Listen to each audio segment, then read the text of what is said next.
Bonjour, bonsoir. Bonjour, bienvenue, surtout bonne rentrée. Ça y est, nous on a fait notre rentrée à TV Sud. J'espère que votre rentrée s'est bien passée les amis. Pour aujourd'hui, pour ce mardi 2 septembre, c'est reparti pour une saison. Même heure, même endroit sur TV Sud avec parmi les programmes ce soir, Festipop, c'est souvent le festival qui ouvre la rentrée du côté de Frontignan. C'est vendredi, samedi, festival solidaire au cœur des arènes municipales. Eliel Jougla est avec nous sur ce plateau pour nous parler de ce rendez-vous. Plutôt sympa, culture urbaine et musique actuelle. Il y a du live tout au long de ce week-end. La famille de Colbert également, eh bien, vous accueille dans un cadre somptueux. C'est le château de Flogère, entre le millénaire et le Zénith. Je suis sûr que vous connaissez ou pas du tout. Bah, c'est l'occasion. Même les Montpelliérains n'y sont pas tous forcément venus. Henri Colbert sur ce plateau, propriétaire de ce grand rendez-vous pour cette visite œnotouristique que vous organisez. Bonsoir Henri et bienvenue. Merci, bonjour. Et puis tous les après-midi, on va voir un petit peu ces visites et on aura des images au cœur de ce bel endroit du château de Flogère à Montpellier. La chronique Gypsy avec notre ami Francky, tout bronzé. Comment vas-tu Franck? Impeccable, super saison. On reprend la saison des chroniques Gypsy avec un invité, Enoch Cortés. Bonsoir. Qui change le style de musique, c'est la surprise. Un gitan sans la guitare, mais un nouvel album. Voilà pour résumer. Kenji, lui, il a bien la guitare, le jeune Gypsy. Kenji, de passage à la Grande Motte il y a quelques jours. On va en parler dans un instant. Puis du ciné également avec une avant-première. Elle l'adore avec l'équipe du film. Jeanne Herry et Sandrine Kiberlin et Laurent Lafitte. De passage à Montpellier. Le film sortira dans un mois. Mais on a rencontré l'ensemble de la team il y a quelques jours au ciné, à Montpellier. On aura la chronique ciné de Nico dans un instant. Voilà pour le programme les amis, c'est parti. Ça n'a pas changé depuis la saison dernière. On développe à chaque fois un petit peu l'ensemble de ces événements. En commençant par Festipop, le festival qui ouvre un petit peu. C'est le festival de la rentrée finalement dans l'Hérault. Voilà, ça fait 5 ans maintenant que notre festival a lieu le premier week-end de septembre. Voilà. Donc... Et ça fait 11 ans que ça dure. Et ça fait 11 ans que ça dure, tout à fait. Ouais, c'est vendredi, samedi. C'est donc ce week-end dans les arènes municipales notamment. 11e édition 5 et 6. Alors vous, c'est déjà un festival musical, mais un festival solidaire. Voilà, donc c'est le festival des cultures urbaines solidaires. Ça a été créé avec le Secours populaire, d'où le nom Festipop, Secours Pop. Voilà. Et donc le but de ce festival, c'est de réunir des jeunes pour leur faire passer un moment festif, mais toujours avec une cause humanitaire derrière, une cause solidaire.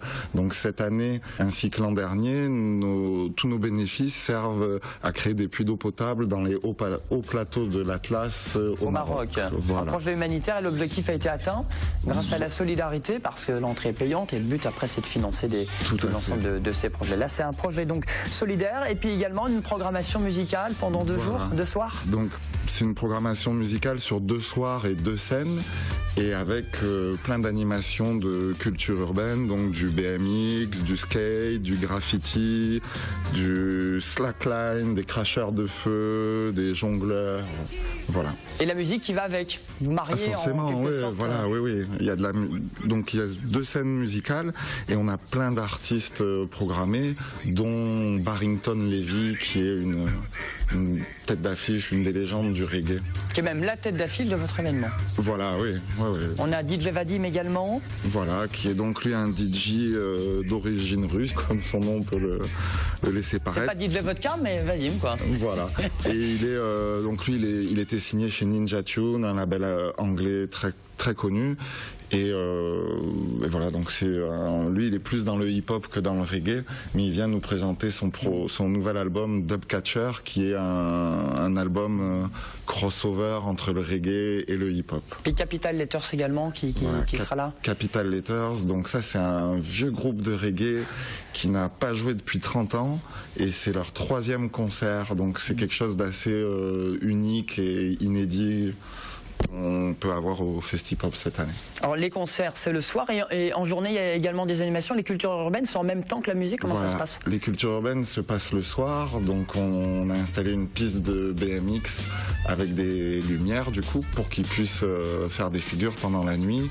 Pareil, le slackline. Donc le slackline, est-ce que vous savez ce que c'est, Henri de Colbert, le slackline? Pas vraiment.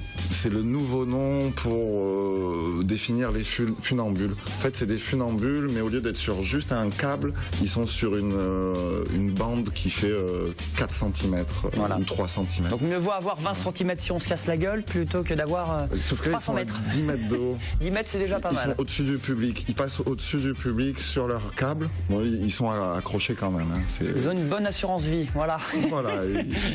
Bon, ils seront là ce week-end. L'intérêt, il y a des démonstrations et puis il y a également ce festival. Deux également points il faut insister, qui vous tiennent à cœur pour les organisateurs. C'est un festival éco-citoyen et un festival aussi axé sur l'handicap. Voilà, donc notre festival est accessible aux handicapés. Donc les handicapés en fauteuil roulant peuvent venir, il n'y a aucun souci, tout est accessible pour eux. Et on a même installé un totem musical pour les sourds et muets. C'est une sorte de poteau en plexiglas avec des baffles à l'intérieur qui vibrent en fonction de la musique, et du coup les sourds et muets peuvent le toucher et ressentir vraiment toutes les vibrations de la musique. C'est très bien parce qu'il n'y a pas beaucoup de festivals qui le font. Voilà, il y en a quelques-uns en France, mais c'est vraiment très restreint. Et à côté de ça, donc, on est un festival éco-citoyen, on trie tous nos déchets, on utilise du papier recyclé, on a notre petit verre, un seul pour le festival. Voilà, le gobelet que tout le monde connaît bien, l'éco-cup, voilà. Donc tout ça, voilà, on essaie de faire quelque chose qui soit humain, qui soit pas un festival où il y ait plus de 10 000 personnes et où les gens sont parqués un peu comme des animaux de bétail. Voilà. Donc c'est vraiment un festival à dimension humaine, avec un prix très accessible aussi. Donc c'est 17 € par soir sur place et 15 € en pré-vente par soir et 25 € les 2 soirs. Voilà, vous avez le package pour les 2 soirées, vendredi, samedi, pour ce rendez-vous Festipop avec TV Sud. C'est donc à Frontignan. Tout à fait. Donc dans les arènes de Frontignan. Voilà, il n'y aura pas de taureau ce week-end-là, mais bien de la musique et également du slackline. Voilà. Bon, merci beaucoup. Merci Aliel. Ouais, merci. On enchaîne avec la chronique Gypsy pour continuer les aléas du direct en cette rentrée.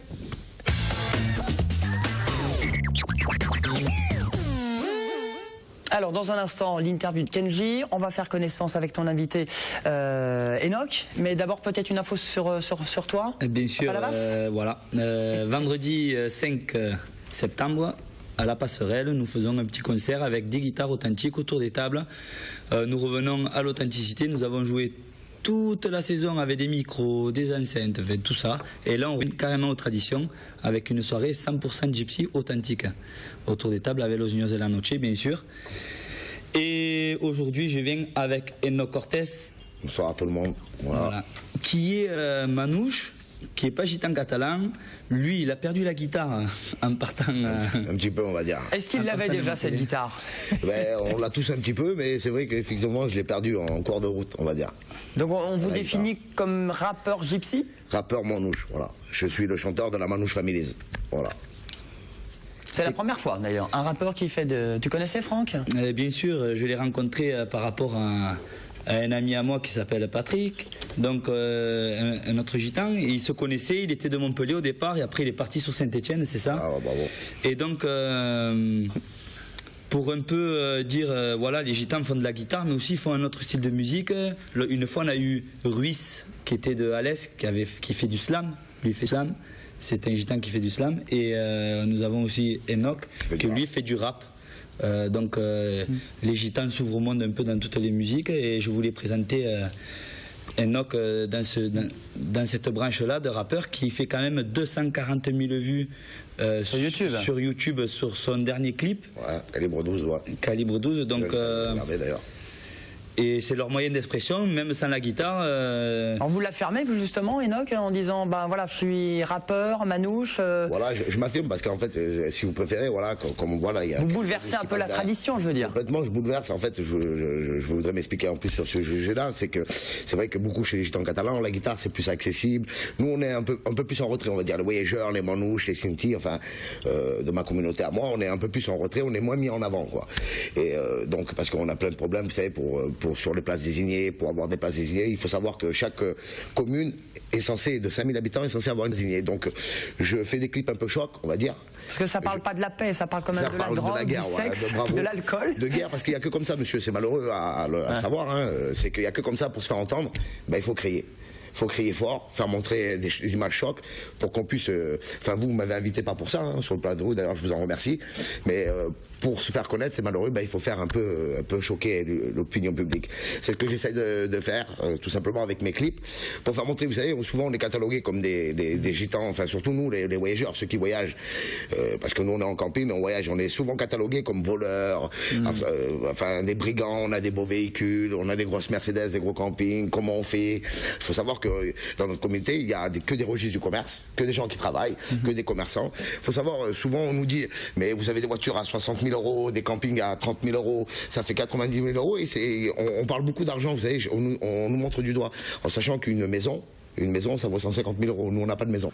Ça veut dire que je tenais à faire ce petit trait là-dessus pour qu'on comprenne un peu pourquoi je crie, pourquoi je viens, pourquoi je fais tout ce rap et que j'essaye de choquer pour qu'on me donne tout simplement la parole. Et comment réagit la communauté, justement, communauté gypsy, gitane? Je suis beaucoup suivi. Je suis beaucoup suivi par la jeunesse qui en a marre, ouais, et puis qui aime bien ma musique parce que je pense faire de la bonne musique. Donc vous visez un peu plus aussi les cités, finalement, avec...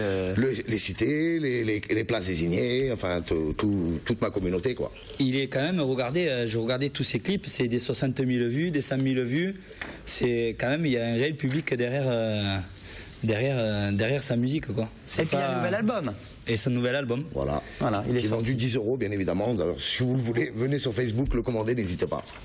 Regardez les vidéos sur YouTube, ça cartonne. Et puis voilà, un petit coup d'œil et un bon coup d'oreille. Et carrément, pourquoi pas acheter et télécharger légalement cet album. Pas de date de concert pour l'instant. Non, pas encore. Ouais, parce que c'est récent, ça fait 1 an d'être dans... Ça fait qu'1 an que je suis dans la musique. D'ailleurs, tant qu'on est à la télévision, s'il y a un agent... Hein, mais tu dois signer avec un grand boxeur... Voilà, Julien Lorcy, qui doit justement peut-être me signer en janvier. Donc j'attends avec impatience. C'est une musique qui se met beaucoup en avant dans les combats de boxe. Quand il rentre sur les rings, c'est vraiment cette musique, quoi. On va te mettre en relation avec ton cousin. Eh ben, il connaît bien Clément. Il a fait son dernier clip. Son dernier clip, il l'a fait chez Clément. Voilà, bravo. Et Clément, justement, j'étais avec lui encore ce matin. Ouais. Bon, salut Clément. Il vient quand il veut faire des chroniques d'ailleurs. Bon, merci. Merci beaucoup. Eno Cortés, est-ce que vous suivez un peu l'actualité de Kenji? Oui, bien sûr. Hein, il est de la communauté, hein, on regarde. Hein, il y en a tellement peu. Alors dès qu'il y en a un, on regarde, hein, bien évidemment. Hein. C'est The Voice, c'est la nouvelle génération. C'est 6 millions, même plus, sur YouTube aussi. Exactement. Et c'est son Color Ritano.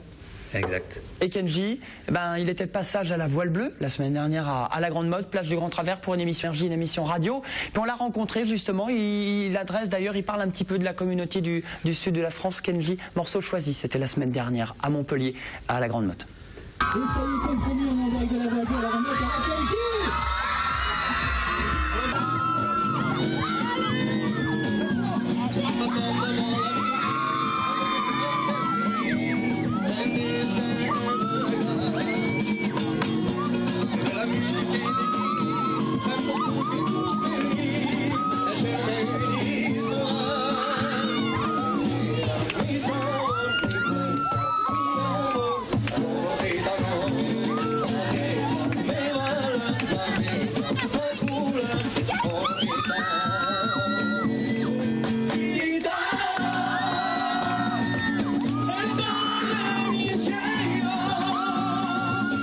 Je connais, je suis venu ici déjà depuis l'enfance. Souvent, je venais ici chaque année, tous les ans.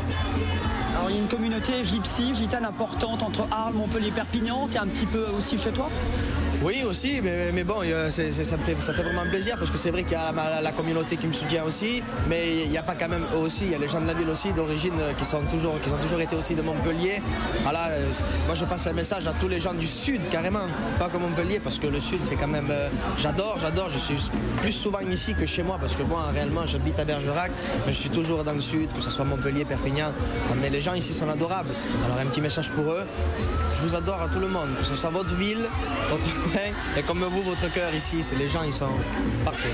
Certains disent que tu es un peu le porte-parole de la communauté après les Gypsy Kings, parce que diffuser un titre en radio aux Gypsy, il n'y en a plus beaucoup finalement. Tu es fier aussi? Non, oui, je suis très fier, oui, mais bon, je ne suis pas quand même aussi le porte-parole des gitans, voilà, parce que je ne vais pas me baser à ça. Je suis un chanteur, et pour tout le monde exactement, pas spécialement juste que pour les gitans aussi. Je les aime, mais tout le monde aussi, et je ne suis pas le porte-parole, non. Je ne voudrais pas être le porte-parole, en tout cas. Bon les filles, première question, il est beau Kenji en groupe? Ah, il y avait du fan, hein. Bon bah pour Kenji, le beau gosse qui a je sais plus quel âge, très jeune. 17 ans. Il a 17 ans? 17 ans, il a. Oh là là. 17 ou 18 ans. Et donc, comme avec Pierre-Paul et Bernard Biglione, on a créé une émission qui s'appelle Gitans de légende. Il y a eu les Gypsy Kings, il y a eu toutes les figures emblématiques de notre communauté. Et Kenji viendra sur un 22 minutes dans Gitans de légende, Gitans nouvelle génération, parce qu'on sera obligé de mettre ça en dessous. Le titre qui sera là, je vous donnerai la date de l'émission quand il sera sur les plateaux de TV Sud. Voilà, Kenji à la Grande Motte sur TV Sud ce soir, et puis dans ton émission dans Gitans de légende. Exactement, pour son concert qui se passera à Béziers au mois de mars à la salle Zinga Zenga. Exactement, je crois que c'est le 15 mars. Exactement. Merci beaucoup Franck. Merci les amis, on continue, on part au château de Flaugergue. On salue mon Nico qui est là. Salut, ça va bien? Ça va bien, bonjour tout le monde. J'arrive pour Flaugergue en plus. Vous êtes chez paradis, vous, quoi. Un paradis. Je dors juste derrière là-bas. Très sympa d'ailleurs. Un cadre somptueux à Montpellier, en quartier millénaire finalement. C'est au cœur du millénaire, oui. Entre la caserne des pompiers et le Zénith, même en face de la caserne. Oui, tout près de nos amis gitans qui sont à Montauban, donc on a de très bonnes relations de voisinage. 9e génération. La 9e génération du premier hacker de la famille qui a acquis cette maison, mais il a acquis déjà d'un autre de mes ancêtres, donc ça fait déjà 10 ou 12 générations que la même famille est à Flaugergue. Château de 17e siècle, 1696, hein, rectifiez-moi si je me trompe. 1696, c'est une date d'aménagement. Il y a quelque chose, ça fait 2000 ans que ça vit Flaugergue, c'est pas d'hier.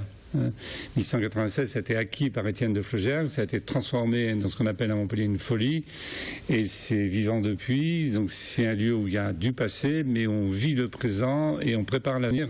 On essaye que cet avenir soit meilleur pour tous. J'ai bien aimé ce qui est dans votre festival, ou ce que vous chantez de temps en temps. Je crois que c'est important d'avoir cette notion, même si on a des racines lointaines, de voir l'avenir et de travailler pour que l'avenir soit plus heureux pour tous. Et je crois que vous êtes l'un des seuls domaines viticoles dans Montpellier intramuros. Il y en a peu aujourd'hui, il y en a 2-3. On est les seuls de beaucoup de choses, donc je ne voudrais pas trop dire. Non mais allez-y, écoutez. Sur ce plan-là, c'est sûr, parce qu'on se fait grignoter avec... Dans la ville de Montpellier, en tant que domaine château, effectivement, on est les seuls. Flaugergue est le seul ensemble dans lequel il y a un monument historique, il y a les châteaux, les jardins, les mobiliers, les archives, et même les vignes qui sont inscrites comme monuments historiques. Il y a vraiment un lieu... auquel l'État a reconnu une légitimité par son ancienneté, mais par la vie qui est vécue aussi. Et donc, c'est pas une fois encore un lieu où il y a des cercueils de choses anciennes, c'est un lieu où on vit. C'est un lieu qui est vivant, avec des racines anciennes, mais qui est vivant. Et ce lieu vivant, Henri de Colbert, vous le faites visiter tout l'été, même en ce moment encore. Alors on est ouvert pratiquement toute l'année, selon des conditions qui varient dans l'année. Les jardins sont ouverts toute l'année, tous les jours, sauf le dimanche en hiver. Mais l'intérieur du château est visible pendant 4 mois d'été, sauf au mois d'août, mais aussi toute l'année sur rendez-vous. Et on essaye chaque fois de faire des visites adaptées aux gens, ce qu'ils ont envie de voir, ce qu'ils ont envie de trouver, parce qu'on peut parler pendant des journées entières sur des thématiques aussi différentes que la porcelaine, le bronze, l'histoire, les livres, etc.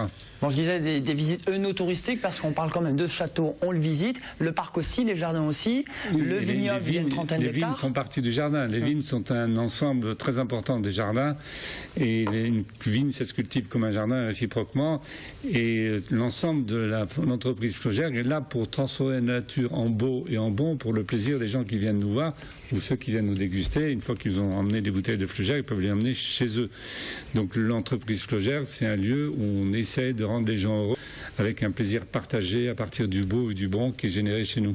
J'aimerais qu'on dise un petit mot, Henri de Colbert, sur l'escalier. Il paraît qu'il y a un escalier à visiter dans ce château. Il y a un escalier qui est assez unique, on va dire aussi, comme vous le disiez tout à l'heure, puisque c'est le seul connu au monde qui soit à la fois clé pendante, donc des clés de voûte qui pendent dans le vide, sans aucun pilier, et ce sur 3 niveaux.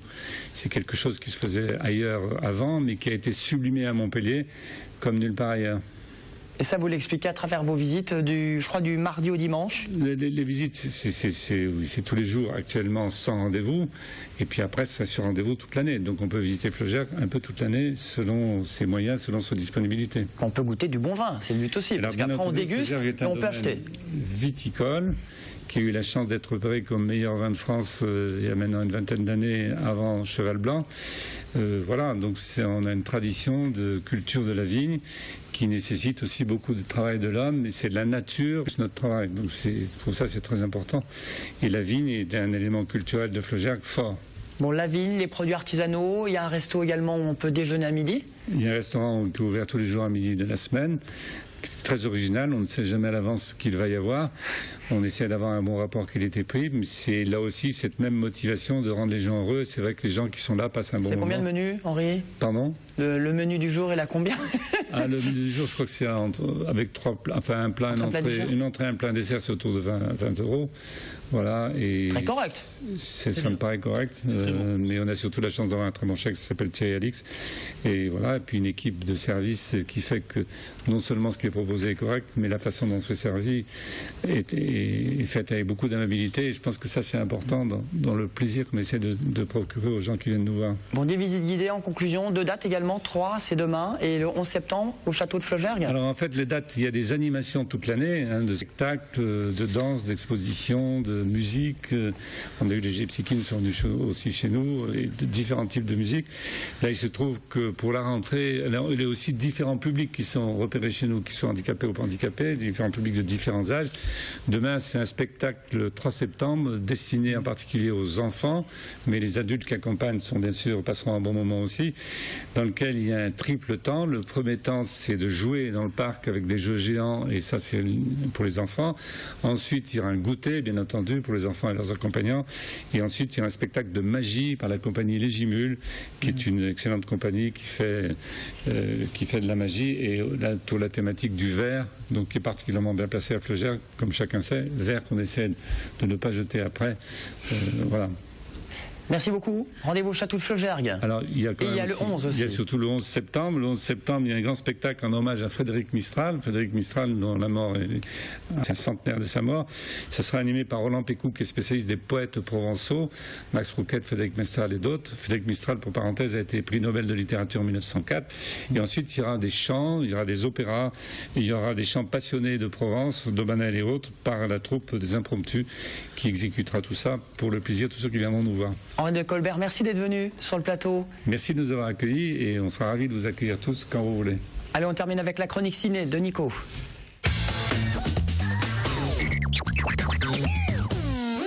On commence avec une comédie dramatique qui sort demain, ça s'appelle Hippocrate.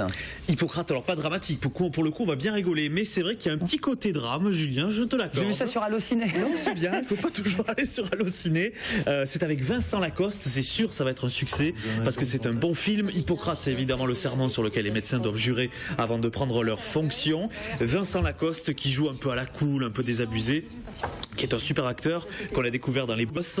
Il joue le rôle d'un interne qui commence son service et qui va se rendre compte à travers les soirées un peu de débauche des internes que finalement médecin, toubib, c'est pas trop le métier qu'il voulait faire.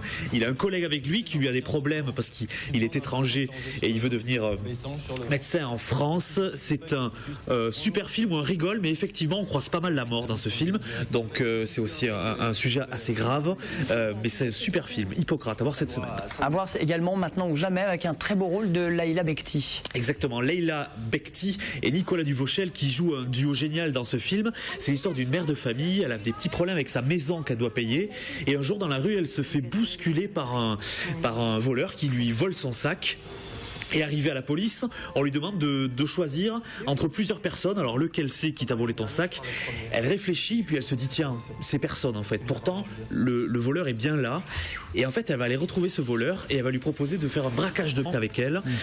C'est un super film là aussi qui a été primé plusieurs fois et ça sort cette semaine. Une avant-première demain mercredi à Montpellier. Et ça s'appelle, tu vas m'aider Julien, j'ai oublié, mais ça peut arriver parce que je sais plus. Ciné, moi aussi. Body. Voilà, c'est ça. Body quoi? quoi? Bodybuilder. Voilà, merci. Merci l'oreillette. C'est ça, on va y arriver. Parce que je fonctionne avec ça, c'est génial. Merci la technologie. Et des fois, ça s'arrête. Bodybuilder, alors c'est aussi avec Nicolas Duvauchel. C'est l'histoire d'un petit qui fait un peu sa galère dans sa cité. Et du coup, on l'envoie chez son père. Et son père, lui, il a une salle de bodybuilder. Son père a complètement changé de vie. Et du coup, ce petit qui était un peu le caïd dans la cité, il va apprendre à se muscler, à faire le bodybuilder. Et là aussi, c'est un bon film à voir en avant-première, film de Roche Dizem, en avant-première ce mercredi. 20h30 au Gaumont Multiplex de Montpellier. Avec Roche Dizem. On sera au rendez-vous. Le réalisateur sera là, Roche Dizem, qui, on le sait, fait des bons films. Donc allez voir ça si vous êtes curieux. C'est à 20h30 au Gaumont Multiplex à Odysséum. Voilà, il sera là et puis on l'aura dans les aléas du direct, dans tes chroniques ciné très très bientôt. Voilà, on a terminé mon Nico. On n'a pas le temps pour Elle l'adore l'avant-première. On en parlera la semaine prochaine. Avec plaisir. La rentrée s'est bien passée. Est-ce que tu bosses à 20 minutes? C'était c'est très gentil. Oui, ça s'est très bien passé. Pas de grève, on a été gâtés pour la rentrée. C'est bien, on a de l'actu. Bon, merci beaucoup, mon Nico. À mardi prochain, Henri de Colbert, merci beaucoup au château de Fleugergue. À très bien, mon Francky. À très bientôt pour les chroniques Gypsy. Enoch, bonne route à vous, Eliel. Vive la musique, vive les cultures urbaines et puis vive la vie. Voilà, tout simplement. À Frontignan pour Festipop. Demain, je crois qu'on aura un aigle sur le plateau. Vous allez voir, il y aura des rapaces sur le plateau. À demain. Bonne soirée.